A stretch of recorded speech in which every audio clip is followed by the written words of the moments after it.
Ce programme vous est présenté par SPV Assurance. Plus de vie dans l'assurance.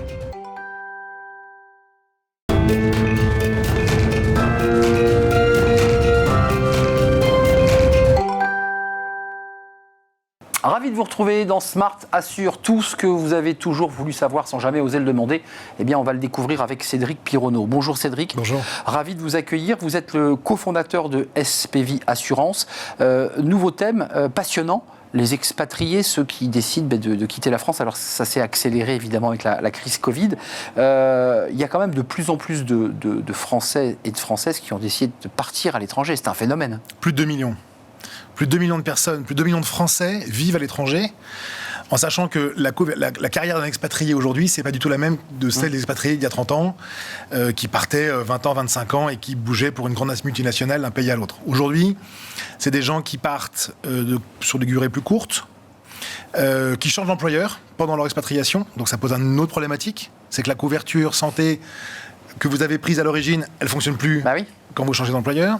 On perd la mutuelle de l'entreprise qui nous couvrait. Bien sûr. Et c'est pour ça qu'il y a tout un nouveau marché qui s'est créé, qui est la couverture individuelle. C'est-à-dire qu'en fait, aujourd'hui, les entreprises souvent disent « Vous partez à l'étranger, parfait, voilà, vous avez un package financier, débrouillez-vous. » Et vous payez votre santé avec ça. Et vous payez votre santé avec ça.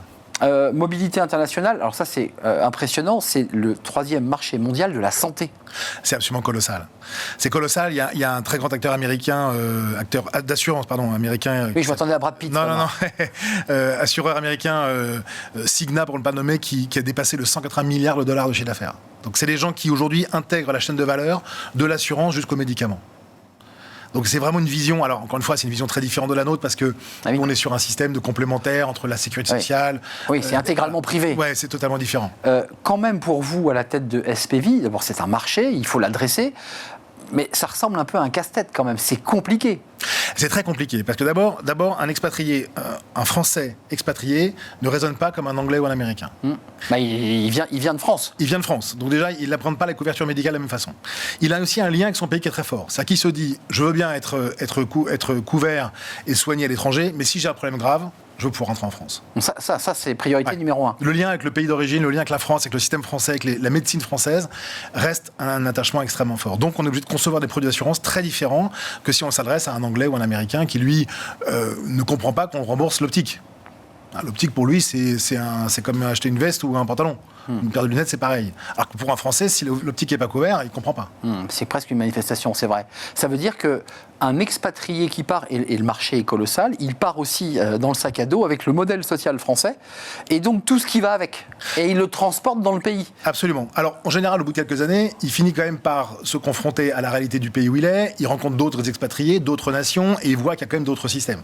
Donc il ouvre un peu les yeux, il se dit finalement, c'est pas mal. Absolument. Par contre, il y a quand même des liens qui restent encore forts, notamment l'assistance, puisque en fait, on veut pouvoir être rapatrié en cas de problème grave. Quand vous êtes un salarié en France, vous ne posez pas la question du rapatriement. C'est pas un sujet pour vous. Quand vous habitez en Afrique, la question peut se poser parce que le système de soins local n'est pas forcément au niveau de ce que vous attendez. Oui, parce qu'on pense à New York, on pense à Shanghai, à Hong Kong, mais effectivement, on peut être dans un pays d'Afrique très reculé sur une extraction minière et il faut pouvoir rentrer très rapidement. Absolument. Très concrètement, on a la répartition de ces Français qui partent. Qu'est-ce qu'ils font ? Ils négocient leur mutuelle avant de partir. Et quand ils la perdent, comment ils font ? Alors, d'abord, quand on parle d'expatriés, il faut bien distinguer l'expatrié des grands groupes qui envoient des salariés à l'étranger. De l'aventurier auto-entrepreneur qui part. Voilà. Et lui, il réagit quand même très très différemment. Et les durées sont pas les mêmes. Il revient souvent en France. Donc souvent, il y a cette notion aussi de double couverture. Je veux pouvoir être soigné quand je suis ici. Je veux pouvoir être soigné quand je suis en Thaïlande ou quand je suis quelque part en Asie. Et je m'autorise, Cédric, il n'a pas forcément le même pouvoir d'achat. Celui qui est envoyé par un très grand groupe, c'est pour diriger une filiale. Il a une couverture. Celui qui part un peu à l'aventure, il n'a peut-être pas les mêmes moyens non plus. Absolument. Et c'est là aussi où il se rend compte du vrai coût de la médecine. Parce que, je vous donne juste un ordre de grandeur, mais un accouchement à Hong Kong, c'est entre 10 et 15 000 dollars américains. Non remboursés. Non remboursés. Donc si votre contrat ne le prend pas en charge, c'est de votre poche. Quand vous êtes en France, vous ne voyez pas une facture, à part votre chambre particulière et l'abonnement à Canal+, vous ne payez rien. Donc là, il a le choix, cet expatrié, à se dire « j'anticipe mon retour pour faire l'accouchement, ma femme fasse son accouchement en France ». Éventuellement. Ou alors j'ai une mutuelle ou une couverture qui me garantit que je suis remboursé. Absolument, et à condition que son contrat local couvre ce risque-là, et que les franchises, ils tiennent bien compte des franchises, parce que quand vous prenez une assurance, évidemment d'un contrat local, vous imaginez bien qu'avant 9 mois et un jour, il ne vous couvre pas sur ce risque-là.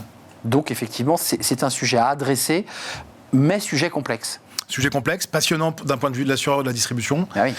parce que réglementation locale, réglementation internationale, mobilité pour chaque pays. Et quand on parle des États-Unis, par exemple, c'est encore un autre monde, puisque c'est pas un pays, c'est tous les États, et dans chaque État, des règles différentes. Eh bien, on va expertiser et creuser ce sujet, évidemment, tout au long de l'émission Smart Assure. Merci Cédric Pierronneau d'être venu pour ouvrir cette émission, puis on va accueillir notre prochain invité pour parler, évidemment, vous l'aurez compris, de la situation des expatriés et de leur couverture santé. J'accueille François Pierret. Bonjour François. Bonjour. On est ravis de vous accueillir. Vous travaillez pour Vive International Benefits et votre spécialité, c'est formidable de vous avoir près de nous, c'est justement la couverture des expatriés.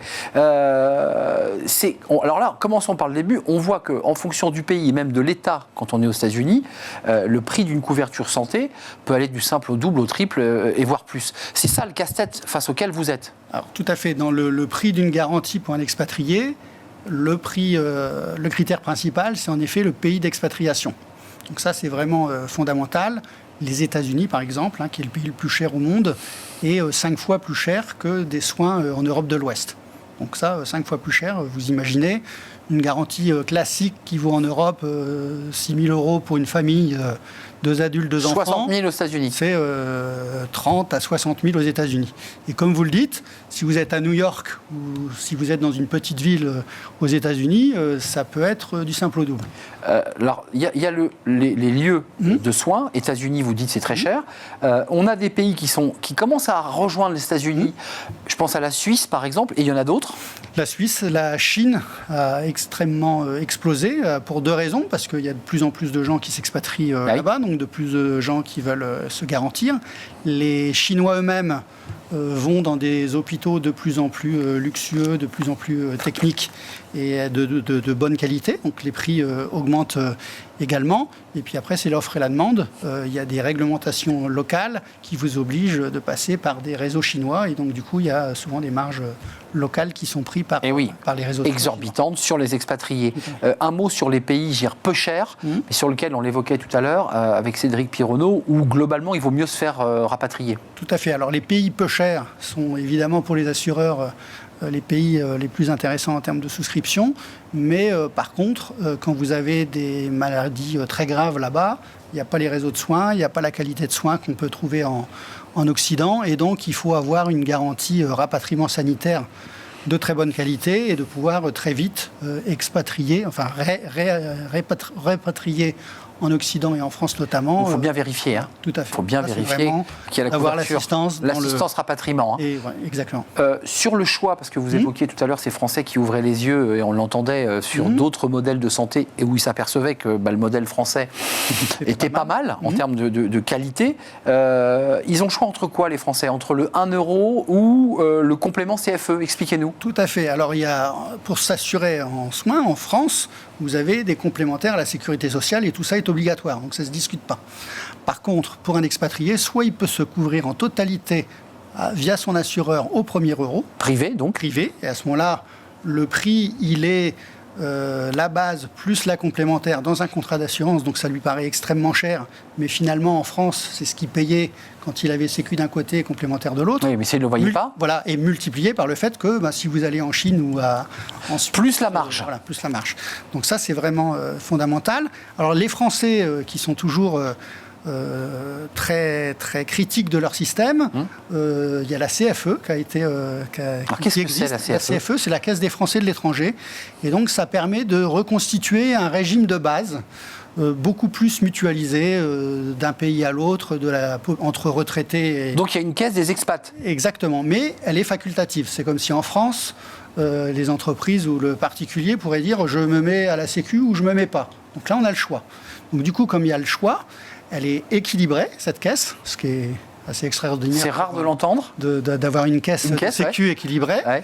Mais pour autant, elle est nettement moins chère que ce que coûterait la sécurité sociale appliquée à tout le monde, parce que c'est beaucoup d'actifs qui l'utilisent et moins de retraités. C'est l'entreprise qui le propose à l'expat, ou c'est l'expat tout seul qui dit je vais quand même cotiser à cette caisse? Quand on est expatrié individuel, on fait son choix. D'accord. Et là, le choix est dicté souvent selon l'endroit où on va, selon sa charge de famille, selon son âge. On décide de prendre la CFE ou pas. Et puis, les entreprises, elles ont une grosse tendance à vouloir copier-coller le système français. Bah oui. Et quand vous expatriez un cadre pendant 4 ans, c'est plus facile de lui dire on t'a reconstitué quelque chose qui correspond à peu près à ce que tu avais avant. Parce que c'est vrai sur la santé, mais il y a aussi le volet prévoyance et retraite. Évidemment. Qui est important. Et donc, on lui dit, on a essayé de te refaire ton système français à l'étranger. Donc, ça le rassure.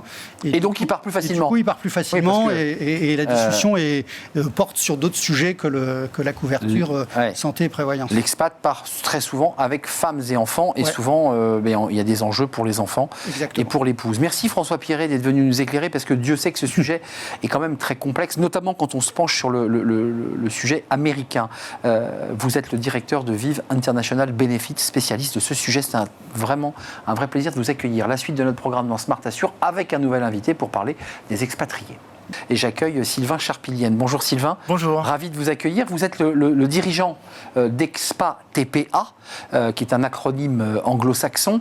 Alors avec vous, on va rentrer dans le concret. On a vu la difficulté, la différence entre les pays, mais là, on va essayer de s'intéresser aux services rendus. Alors, votre entreprise, elle fait quoi ? Elle rend le service pour des compagnies d'assurance ? Tout à fait. Donc, on est gestionnaire pour compte de tiers, c'est-à-dire qu'on effectue la gestion des sinistres et du service en général pour le compte d'assureurs et de courtiers qui sont spécialisés sur le risque expatrié, le risque santé expatrié. On ne fait que ça.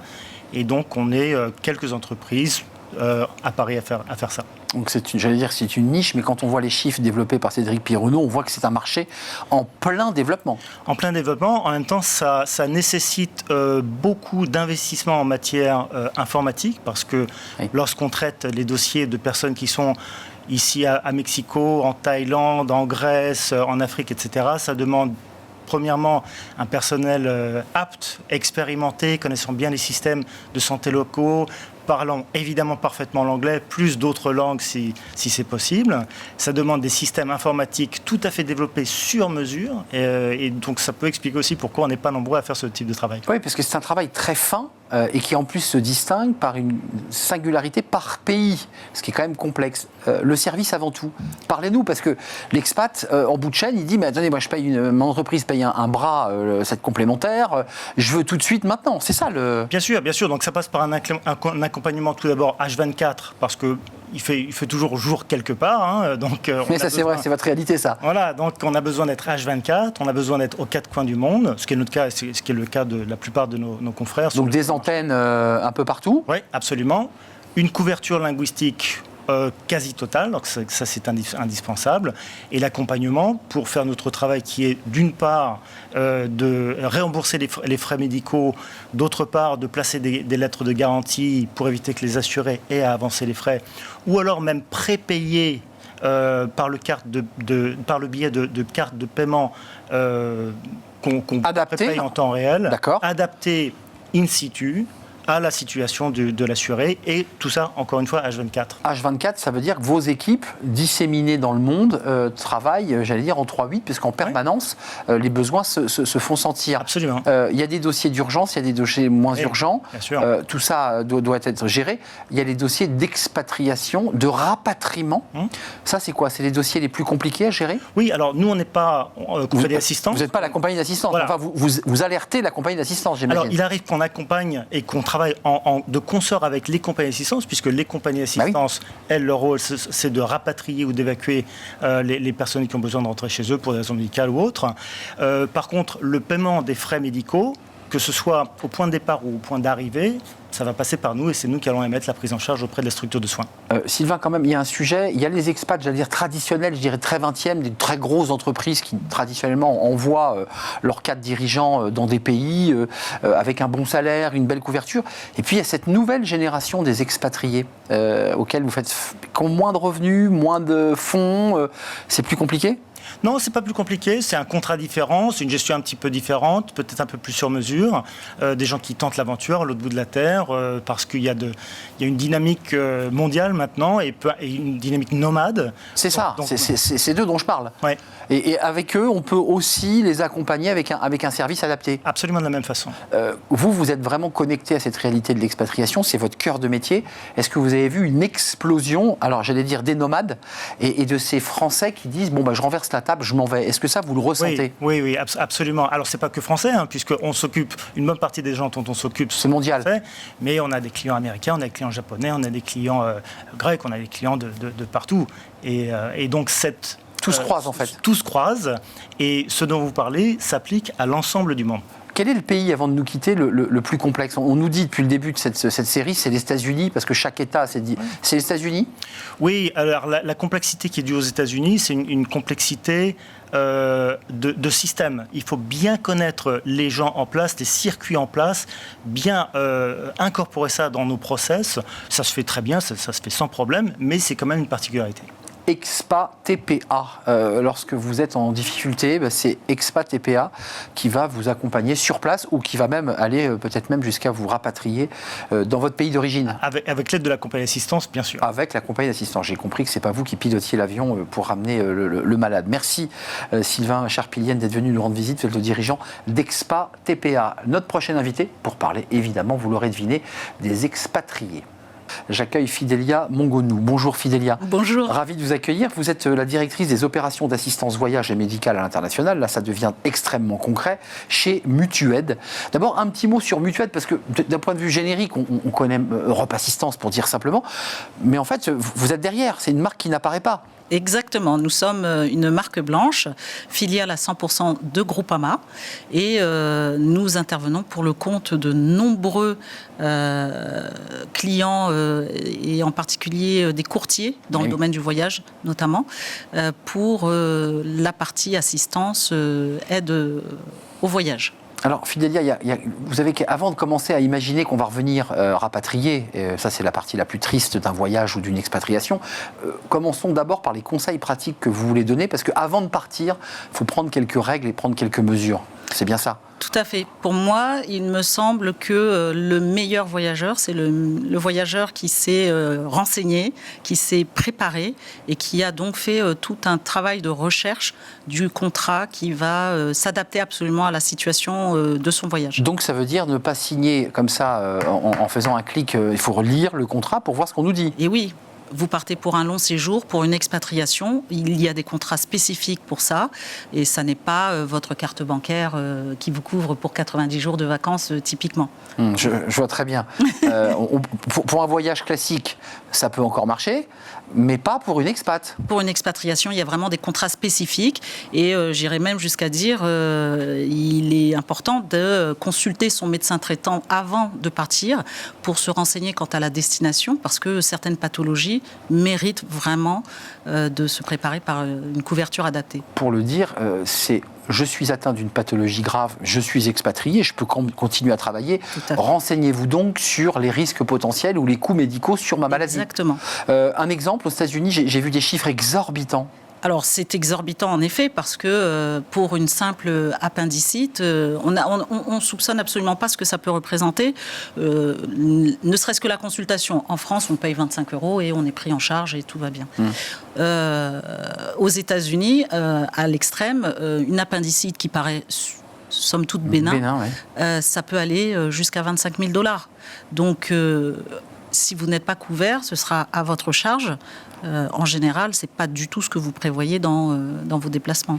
Ce que vous nous dites aussi, et ce qu'on découvre à travers cette émission, c'est que nous, Français, quand nous partons et qu'on reste suffisamment de temps dans le pays, on ouvre les yeux sur, j'allais dire la qualité, peut-être pas, mais en tout cas sur le système de soins et le modèle social français. On ouvre les yeux, on se dit, mais ça ne marche pas comme ça du tout à l'extérieur. Là aussi, vous dites, voilà, soyez vigilants, regardez bien combien ça peut vous coûter à l'extérieur. Renseignez-vous sur la destination, parce que lorsque vous partez, vous ne partez pas avec tout le système français qui est exceptionnel, extraordinaire même.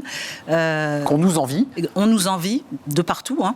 Vous ne le retrouverez nulle part ailleurs. Et donc, comprenez bien, en fonction de la destination, de ce à quoi vous pourrez accéder ou pas, et en fonction de quoi choisissez votre contrat en adéquation. Et choisissez aussi le fait qu'il est bien inscrit, qu'on peut être rapatrié, puisqu'on évoquait votre marque blanche, vous intervenez. Parfois, on pense l'être et puis on s'aperçoit que non. Et voilà. Et que c'est pas pris en charge. Dans le cas extrême, en effet, vous pouvez être pris en charge localement, mais dans certains pays, et malheureusement dans de nombreux pays en Afrique par exemple, les structures ne sont absolument pas adaptées. Et là, il faut envisager le rapatriement et votre contrat doit le prévoir. Parce que si vous ne le prévoyez pas, qu'est-ce qui se passe ? C'est à vos frais. Donc ça veut dire que je sors les 15 000 ou les 10 000 euros, ou peut-être même plus d'ailleurs, pour affréter l'avion, me faire repartir. Des dizaines de milliers d'euros en fonction de votre pathologie, de la gravité de votre pathologie. Ça peut aller jusqu'à 50 000, 60 000, 70 000 euros. Terminons avec ce paysage un peu sombre. Donc ça veut dire vigilance, bien regarder les contrats, bien se préparer avant de partir, c'est ce que vous nous dites. Et puis bien vérifier et surtout ne pas oublier d'avoir une couverture santé, parce que ça peut nuire gravement, non pas à notre santé, mais à notre portefeuille. À votre portefeuille, exactement. Il y a un vrai danger à ne pas se prémunir contre cela. Absolument. Donc conseil vous dites quoi, de prudence avant de nous quitter ? Conseil avisé un bon voyageur est un voyageur informé. C'est vrai, normalement c'est un voyageur avisé, c'est ça. Mais vous l'avez transformé. Merci d'être venu nous rendre visite, Fidélia Mongonou. Vous êtes directrice des opérations d'assistance voyage, donc c'est extrêmement concret. Combien de dossiers vous gérez par an ? Écoutez, ça va être très variable, je dirais une vingtaine de milliers. C'est très impressionnant. Merci de nous avoir rendu visite, directrice de chez Mutuaide. Notre dernière invitée, justement pour parler des expatriés, parce que finalement on voyage en quelque sorte à travers cette émission, dans Smart Assure, est notre prochaine invitée. Et j'accueille Marco Sgarbi. Bonjour Marco. Bonjour. Ravi de vous accueillir, directeur du développement marché expatrié, qui est vraiment un sujet extrêmement complexe et on le découvre chez SPV Assurance. Commençons par l'IPMI, alors qui est un acronyme. Alors il n'est pas obligatoire à titre individuel, mais j'ai envie de dire qu'il est quand même indispensable. Vous êtes d'accord ? Tout à fait. Alors ça devient indispensable. Alors IPMI en anglais c'est IPMI. C'est International Private Medical Insurance. Mais en tout cas, c'est l'acronyme pour indiquer un contrat frais de santé pour les internationaux. Donc, à partir du moment que vous voyagez dans un pays autre que la France, en tant que Français, vous êtes dans les cadres d'un contrat, ce qu'on appelle IPMI, contrat frais de santé à l'international. Excusez-moi d'être concret, la Sécu ne marche plus. C'est-à-dire que ma petite carte vitale, elle ne marche pas. Alors, ça dépend. Ça dépend de ce qu'on fait. Et voilà. Ça dépend du choix. Alors, et déjà, à titre individuel, les contrats IPMI, en tout cas un contrat frais de santé, ce n'est pas un contrat obligatoire en soi-même. Ça veut dire qu'on peut partir à l'étranger sans avoir l'obligation de souscrire un contrat frais de santé à l'international. Mais quand même, ouais. Il est fortement conseillé, notamment dans les cadres de la crise sanitaire actuelle, parce que si vous tombez malade ou peu importe, Covid, dans un pays compliqué, avec un coût frais de santé extrêmement élevé, sans garantie d'assurance, vous êtes en difficulté. Alors, la Sécu, elle marche exclusivement dans l'espace européen, à condition d'avoir la carte vitale qui marche, mais évidemment, dès qu'on sort de la zone Europe, en fait, ça ne marche plus. Et on doit souscrire un contrat qui est fortement recommandé dans les cadres de la crise sanitaire, tout simplement parce que les risques financiers sont énormes. Et à partir du moment que vous accédez à un système de santé qui est beaucoup moins bien, on l'a vu avec les précédentes interventions, en fait, les coûts peuvent devenir vraiment exponentiels pour les assurés. Donc un vrai danger pour le portefeuille, on l'a dit. Alors même très digitalisé, parce qu'on a bien compris aussi qu'il fallait évidemment travailler à distance et grâce au digital, l'accompagnement est nécessaire, pour ne pas dire vital. L'accompagnement est vital, et c'est à deux vitesses. Donc les sociétés à titre collectif, forcément, sont bien équipés en matière de frais de santé à l'international. Tout simplement parce qu'il y a une obligation de sécurité de la part des DRH dès lors qu'on envoie des expatriés en mission à l'étranger pour des courtes durées ou des longues durées. Ça, vous dites, c'est une des missions du DRH. Ça, c'est quelque chose qui doit... C'est une mission DRH, mais c'est quelque chose qui est complètement maîtrisé, parce qu'à partir du moment que les personnes sont envoyées à l'international, forcément, le DRH, il met en place des dispositifs mission professionnelle ou des contrats expatriés pour les longues durées, pour l'ensemble des collaborateurs, sans questionnaire médical, pour l'ensemble des personnes qui partent à l'étranger. Donc il est couvert par l'INPI. Normalement, ils sont couverts. Il y a un taux Dans l'ensemble des pays, ce contrat nous... Alors, normalement, il faut tenir compte toujours des pays d'expatriation. Donc, les contrats sont adaptés par rapport à la zone géographique. Les coûts de frais de santé varient d'une zone à l'autre. Donc, ça dépend effectivement des pays d'expatriation. Très souvent, il y a des exclusions des pays et c'est très important. Regardez tout ça quand on est à la DRH où on travaille sur une société corporate. C'est plus compliqué à titre individuel parce qu'on n'est pas forcément conseillé à partir du moment où on voyage. C'est compliqué, ouais. On ne sait pas. Donc, on a des plus en plus, on l'a dit tout à l'heure. On appelle son assureur. Oui, si on l'a, mais il faut savoir que pas tous les assureurs sont des spécialistes en IPMI, ou pour utiliser un mot franco-français, frais de santé international. Il faut faire appel à un professionnel pour un accompagnement. Donc, c'est-à-dire qu'il faut, comme chez SPV, quelqu'un qui soit spécialisé sur ces questions et qui puisse accompagner, parce qu'il y a des besoins en fait très spécifiques par pays. Il y a des solutions qui sont adaptées par rapport au pays et surtout, on n'a pas seulement une solution. Donc il y a une discussion avec un professionnel. Chez SPV, on a mis en place un département dédié pour accompagner justement nos courtiers et nos assurés finaux dans les choix d'un contrat expatrié à l'international. Marcos Garbi, un dernier mot quand même sur l'obligation d'adaptation des acteurs, parce qu'on voit que c'est un marché colossal qui est en plein boom par les nomades, par ces familles qui partent aussi elles-mêmes en individuel sans attendre que leur entreprise les expatrie. Et ça vous oblige à effectivement vous adapter.